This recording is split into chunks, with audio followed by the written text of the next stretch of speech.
Bonjour à tous et bienvenue dans notre nouvel épisode de podcast socio-éducatif consacré au développement humain au Maroc, Brit Narf. Et en ce cinquième épisode qui sera consacré à la culture, j'ai la chance d'être aux côtés de Gaëtan Pellan, qui est le directeur de l'Institut français de Casablanca, Lise-Marie Londé, responsable service culture à l'Institut français également, et enfin Bouchra Jafar, qui est institutrice à Kenitra. Bonjour à tous et bienvenue. Alors, on va rentrer directement dans le vif du sujet, c'est la culture. C'est une composante essentielle à l'école, on le sait, que ce soit tant sur le plan éducatif que social. Elle transmet des valeurs, des compétences. Ça éveille également la curiosité chez les enfants. Alors, Monsieur Pellan, ma première question vous est destinée. Que pouvez-vous nous dire sur la culture? Alors, bonjour, merci de l'invitation. Nous, ici, à l'Institut français de Casablanca, on a, donné une large place, au jeune public. C'est comme ça qu'on l'appelle ici, donc le jeune public. C'est à la fois un public en temps scolaire et un public hors temps scolaire puisque nous, on fait des propositions pendant le temps scolaire, que ce soit des propositions de films, de spectacles, de visites d'expositions, mais aussi d'ateliers. Et pour nous, ce qui est important, c'est de faire en sorte que, justement, les enseignants, les, directeurs d'école puissent prendre en compte les projets, pédagogiques qu'ils développent au sein de leur établissement et faire le lien et la passerelle avec les propositions qu'on a ici à l'Institut français. Donc, on a des propositions, donc je disais de films, de spectacles, d'expositions et en général, ce qu'on fait, c'est qu'on essaye de voir justement quelles sont les thématiques importantes en fonction des âges des enfants et essayer de respecter aussi la durée des interventions pour pas proposer des choses trop longues aux petits et d'adapter la durée des propositions aux enfants. C'est quelque chose de très important parce qu'on s'est rendu compte que souvent les enfants allaient au cinéma et voyaient un film trop long et pas du tout adapté à leur tranche d'âge. Donc l'idée, c'est de commencer tout petit et d'essayer d'avoir des propositions très adaptées aux tout petits et de leur donner la possibilité de venir au spectacle, de venir ici à l'Institut français. Oui, donc c'est dès la crèche, c'était ça ma question, dès tout Voilà, petit. l'idée pour nous, c'est de faire des propositions, et d'ailleurs, c'est ce qu'on a développé dans le festival, Comme des grands, dont Lise Marie, vous parlera, tout à l'heure. C'est de développer des propositions justement pour, les moins de 6 ans. Donc, dès tout petit, comment on appréhende la rencontre avec une œuvre artistique, et comment nous, l'Institut français, on propose, des spectacles, des films adaptés à ces tranches d'âge.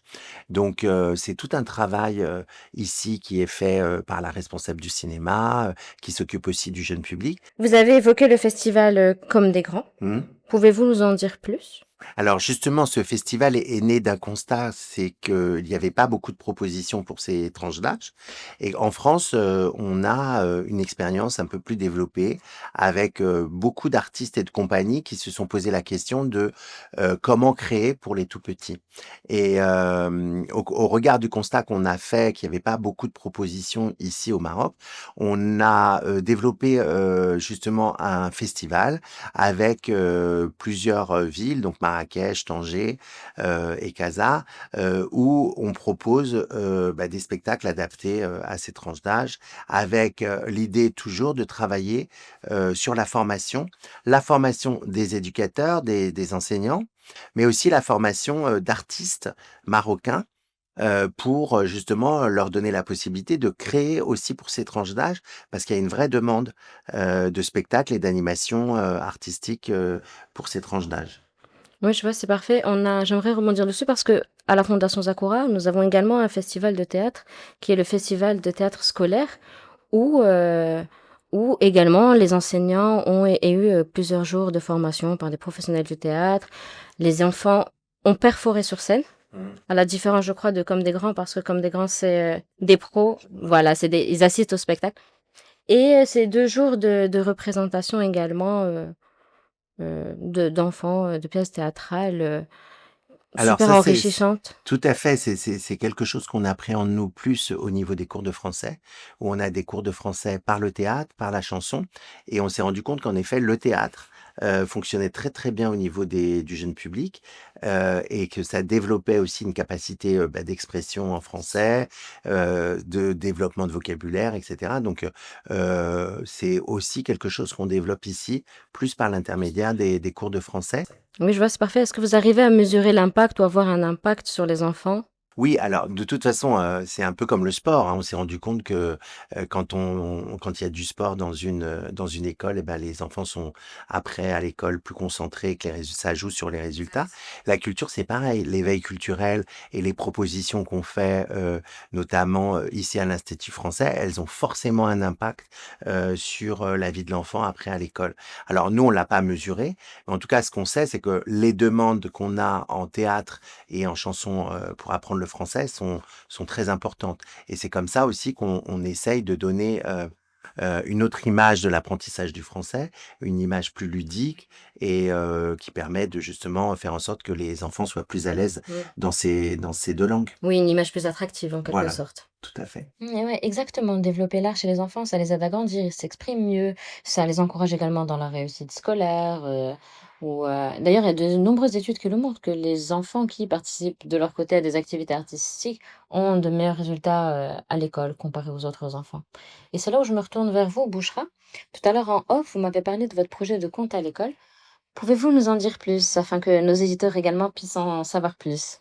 Vous savez, le conte, il a cette magie captivante. Du coup, même en classe, dans mes pratiques au quotidien avec mes élèves, une leçon d'histoire géo, à savoir, j'enseigne une classe de sixième, arabe-français, une classe bilingue. Oui. Que ce soit dans un cours, par exemple, d'histoire, ou dans un cours d'outils de langue en arabe ou en français, j'introduis le conte pour captiver l'attention de mes élèves. Parce que avec le conte, il faut savoir que même les élèves les plus bavards, tu n'as plus besoin de demander silence.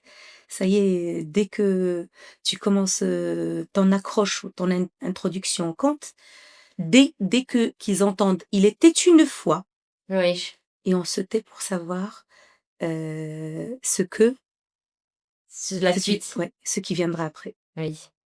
Lise-Marie, je pense que peut-être avec les élèves que tu rencontres, chaque jour, tu vois également ce petit, Effectivement, les expériences qu'ils peuvent vivre quand ils sont, par exemple, dans une salle de spectacle, pour venir voir un spectacle ou même, un film, hem, en fait, c'est comme si on rebattait un peu les cartes dans les attitudes des élèves. C'est-à-dire que, parfois, des élèves qui vont être, un peu moins formatés dans un cadre scolaire, dans le cadre à l'intérieur de la classe.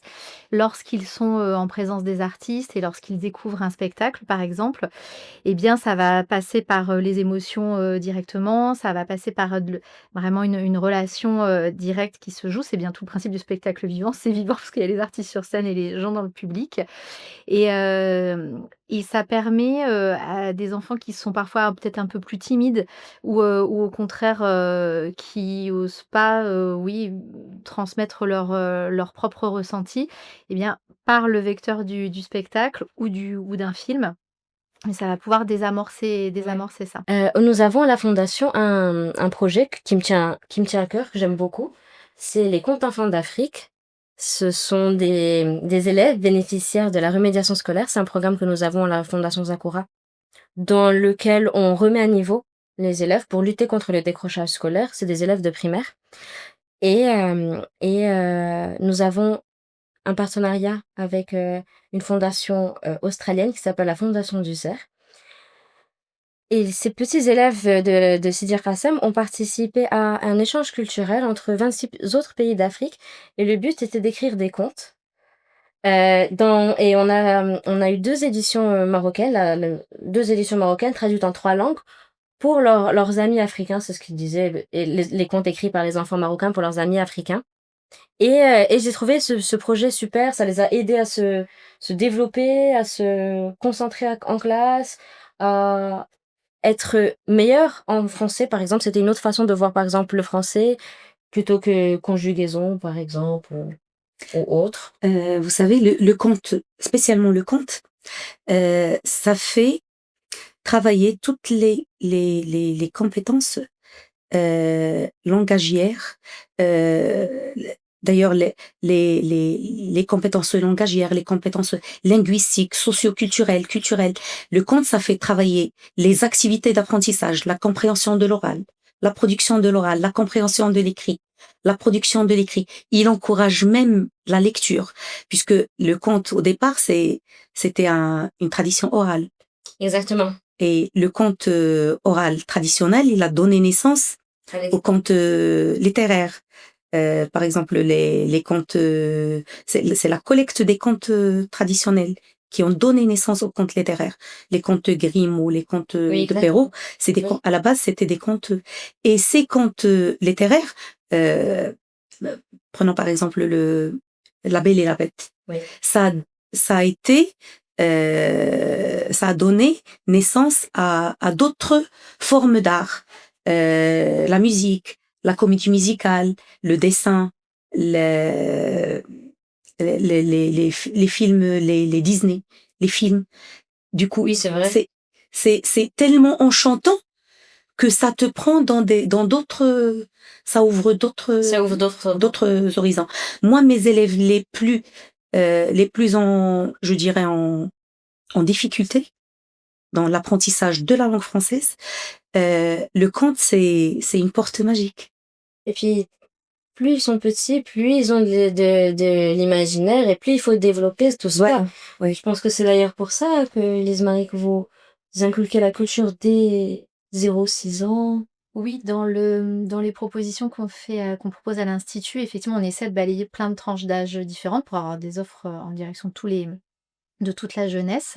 On a un temps fort dans l'année au mois de février avec le festival Comme des Grands, où là, le choix a été fait de s'adresser vraiment aux plus jeunes, entre 0 et 6 ans, parce que même dès 1 mois, même dès la naissance, Oui. en fait, toute l'expérience sensorielle et voilà, il y a des spectacles qui sont très intelligemment construits par les artistes, qui va interpeller la vue, l'ouïe, parfois le toucher aussi, avec des propositions immersives, donc où l'enfant et le parent ou l'adulte accompagnant ne va pas être en situation juste frontale et statique, mais au contraire de pouvoir aussi aller explorer, toucher, etc. Donc ça, c'est des formes de spectacles aussi qu'on aime bien proposer. Alors on panache un peu plein de formes de spectacles différentes. Et on essaie aussi de travailler sur des types d'art différents aussi, parce que, on a tous, chaque individu est unique et a des sensibilités, a une sensibilité unique et c'est pour ça qu'on essaie parfois d'avoir des choses qui sont proches de l'art visuel, parfois d'autres de la musique, parce que la musique chez les tout petits a fait un écho, très, très positif. Et puis tout peut être musique lorsqu'on prend le temps de l'écouter mais aussi ça passe aussi par la danse parce que la question du mouvement est aussi essentielle chez les tout petits où la question du langage est plus compliquée, enfin en tout cas du langage verbal est plus compliquée. Oui, Quand en on plus, ouais. voilà, quand on passe par la danse et par le corps, il y a quelque chose d'assez immédiat aussi, ce qui permet aussi d'être plus juste avec des enfants à besoins spécifiques ou des enfants qui peuvent être en situation de handicap, psychique. Parce qu'il y a vraiment cette magie, je l'ai vue, à plein de reprises, tout au long de ma carrière, même avant d'être ici, où, d dans le rapport à la danse, vraiment il y avait quelque chose avec les artistes sur scène qui était très, très, très, très fort, très, très Oui. puissant dans le relationnel. Donc vraiment ce temps-là, il a pour vocation, c'est à la fois, toute l'articulation, toutes les valeurs qu'on défend, c'est à la fois une sensibilisation, faire découvrir, les arts et puis parce qu'on est convaincus qu'effectivement ça peut servir le développement de chaque individu dès le Oui, plus c'est jeune sûr. âge, quoi. Vous savez, moi, j'ai découvert mes talents de conteuse avec mes enfants. Je suis une mère de 5 enfants Oui. et je comptais à mes enfants dès la naissance. Heu, du coup, pour un bébé de 3, 4, 5, 6 mois, quand je comptais à mes enfants, c'est c'est un moment c'est une connexion maman-enfant qui est spéciale. Alors, surtout quand le conte est à la fois il y a un chant, il y a des mimiques, il y a des gestes, un bébé de 6 mois, il te suit, du regard, il, heu, il il, heu, il te montre cette interaction avec ce que tu es en train de dire. Et c'est là que j'ai découvert mes talents de conteuse et le pouvoir sur l'enfant. d'un conte sur Ouais. l'enfant. J'ai cru entendre que vous avez bénéficié d'une formation justement avec l'Institut français pour les contes. Est-ce que vous pouvez nous en dire plus? C'était 3 jours magiques. Il y avait 5 conteuses. Oui. Il y avait une conteuse canadienne, québécoise, une conteuse française, une conteuse belge, une conteuse suisse et une conteuse marocaine. Alors, les 5 conteuses ont animé un atelier de contes, mais d'une façon vraiment magique. Et ce qui est merveilleux, c'est que les 3 premiers jours, c'était la formation. Après, il y avait une tournée de contes, Casablanca, Marrakech et Rabat. Et on a eu l'occasion de monter sur scène avec les conteurs. Personnellement, c'était ma première expérience devant un grand public. C'était magique. Et dans les formations, vous voyez comment créer un conte de A à Z? Comment ça se passe? On a plutôt travaillé la prise de parole devant le public. Ah, donc c'est ok. Puisque les bénéficiaires étaient tous déjà initiés au conte. C'était plus la prise de parole et c'était le fait qu'un conte, il y en a plusieurs versions d'un même conte. Ok, c'est super. Moi, je pensais que c'était surtout pour former les enseignants, tout ça, mais sinon, vous les formez. Alors après, sur les propositions qu'on a en direction des enseignants ou des éducateurs, éducatrices de jeunes enfants, on le fait alors particulièrement justement à l'occasion du festival Comme des grands, où là, cette année, on avait composé le festival avec une formation format webinaire qui était à destination de tous les enseignants, c'est-à-dire des centres de langue, c'était ouvert, chacun pouvait s'inscrire très, très, très librement, d'établissements publics, privés, marocains, français ou autres, ça restait très, très libre. On avait également une formation qui s'est faite aussi à Tanger, Marrakech et Casablanca. Cette fois-ci, c'était en pratique artistique, donc avec une interprète, Florence Gogel, qui, elle, travaille à la fois sur le corps et la musique. Et une autre chose pour le conte, c'est chaque conte véhicule un certain nombre de valeurs et le fait de pouvoir critiquer les valeurs qui ont été transmises, ces valeurs ne sont pas forcément alignées avec les valeurs de l'élève. Et sur les valeurs, ça commence aussi sur une chose très simple, c'est-à-dire que par exemple sortir pour venir voir un spectacle ou un film, c'est déjà faire groupe, c'est déjà une expérience de vivre ensemble. Exact. C'est comment on se respecte dans l'écoute dans la salle, comment on respecte aussi les artistes qui sont sur scène, comment on entre en dialogue avec les uns et les autres. Et ça, cette expérience de spectateur, elle véhicule aussi pour moi pleinement les valeurs justement de vivre ensemble. Et puis après, comme vous disiez tout à l'heure, c'est comme si les propositions culturelles, elles ouvraient plein de petites lumières ou plein de petites fenêtres vers plein de mondes possibles. Et parfois, et les enfants, c'est normal, sont aussi conditionnés par l'environnement familial, et de permettre de découvrir des histoires et des formes artistiques ouvre toutes ces possibilités. Oui. Parce qu'on va rencontrer, comme vous le disiez, des nouveaux personnages, ou parce qu'on va avoir, parfois il y a des formes aussi qui sont pas forcément narratives, qui racontent pas d'histoire, mais qui font par contre transmettent des émotions, et qui parfois on va retrouver des émotions qu'on a partagées sur scène, qu'on va retrouver dans un autre moment du quotidien, et ça nous aide à les comprendre et parfois à les affronter. Et puis il y a aussi tout le volet de pratique artistique. Nous, ici à l'Institut, on fait beaucoup de diffusion, mais on travaille aussi sur tout le volet médiation. C'est-à-dire comment on permet aussi d'avoir des rencontres avec les artistes et de pratiquer. Donc après, dans les offres en direction des scolaires, nous, on a des séances spécifiques sur le temps scolaire, parce qu'on sait qu'il y a des classes qui ne peuvent pas sortir en soirée. Donc on a proposition avec un dispositif d'éducation au cinéma, séquence jeune, qui est un dispositif qui est national, mais qui est piloté par Casablanca. Donc avec, un grand nombre de séances tout au fil de l'année. Et puis après, spectacle vivant, on a, toute une série de propositions pour différentes, tranches d'âge. Puis après, on a même des propositions d'ateliers de permaculture pour les petits, à partir de la crèche, qui est encore un autre champ, mais ça fait partie de la culture aussi, c'est l'éducation à l'environnement et au développement durable. Et ça, c'est extrêmement important aussi, ouais. Oui. Mmh.